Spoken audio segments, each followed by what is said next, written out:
అల్లూరి సీతారామరాజు జిల్లా రంపచోడవరం నియోజకవర్గం దేవీపట్నం మండలం పెద్ద భీంపల్లి గ్రామంలో మట్టి మాఫియా చెలరేగిపోతున్నది.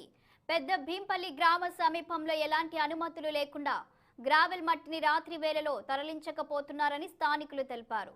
మట్టి మాఫియాపై ఫిర్యాదులు రావడంతో స్థానిక ఎంఆర్ఓ రామకృష్ణ తన సిబ్బందితో గ్రామానికి వెళ్లి ఒక లారీ జేసీబీని సీజ్ చేసి రాత్రి వేళలో తీసుకుపోవడానికి వీలు లేకపోవడంతో అక్కడే పొదల్లో దాచి ఉంచారు.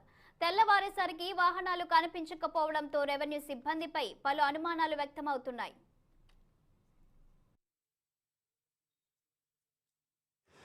అయితే మన మండలంలో రాత్రి ఫజిల్లాబాద్ పరిధికి సంబంధించి ఉన్న మన గవర్నమెంట్ సర్వే నెంబర్స్లో అక్రమ మైనింగ్ జరుగుతుందని చెప్పేసి మాకు సమాచారం వచ్చింది.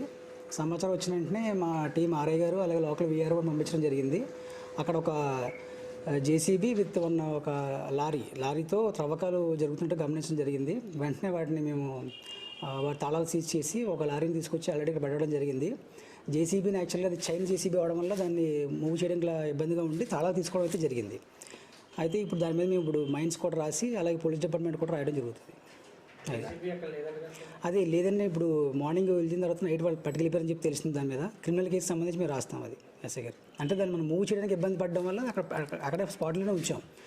ఈ లోపే వాళ్ళు దాన్ని అక్రమంగా తీసుకెళ్ళిపోయారు. దాని మీద కూడా సివియర్ క్రిమినల్ యాక్షన్కి మేము రాస్తాం ఇప్పుడు ఎస్ఐ గారికి. మనకు టోటల్గా అక్కడ దాదాపుగా ఒక వారం రోజుల నుంచి ప్రముఖాలు జరుగుతున్నాయన్న విషయం స్థానికులు చెప్తున్నారండి. మన నోటీస్కి వారం రోజుల నుంచి జరుగుతున్నట్టుగా మా నోటీస్ రాలేదు. నిన్న మాత్రమే వచ్చింది. వచ్చిన వెంటనే మేము వెళ్ళడం జరిగింది. దేవీపట్నం తహసీల్దార్